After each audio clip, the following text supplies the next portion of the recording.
Hi friends, today recipe వచ్చేసి మిల్లెట్స్తో ఉప్మా చేసుకుందాం. ఇలా వారానికి ఒకసారి చేసుకోండి, హెల్త్కి చాలా మంచిది. ఇక్కడ నేను 3 రకాల మిల్లెట్స్ తీసుకున్నానండి. కొర్రలు, సామలు, అలానే ఊడలు. ఇవన్నీ కలిపి 2 గ్లాసులు తీసుకున్నానండి. ఒక 1 అవర్ ముందు నానబెట్టుకున్నాను.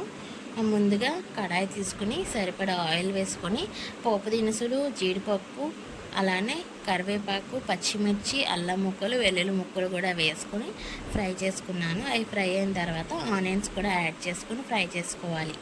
ఆనియన్స్ కూడా ఫ్రై అయిన తర్వాత క్యారెట్ ముక్కలు కూడా వేసుకొని, అలానే టమాటో ముక్కలు కూడా వేసుకుని మెత్తబడేలాగా ఫ్రై చేసుకున్న తర్వాత సరిపడా ఉప్పు కూడా యాడ్ చేసుకోవాలి. ఇక్కడ నేను 2 గ్లాసుల మిల్లెట్స్కి 10 గ్లాసుల వాటర్ తీసుకున్నానండి. మిల్లెట్స్ ఉడకడానికి చాలా టైం పడుతుంది. అలానే కొత్తిమీర కూడా యాడ్ చేసుకుని నీళ్ళు బాగా మరిగిన తర్వాత గంట ముందు నానబెట్టుకున్న మిల్లెట్స్ యాడ్ చేసుకుని చాలాసేపు ఉడికించుకున్న తర్వాత మన హెల్దీ బ్రేక్ఫాస్ట్ రెడీ.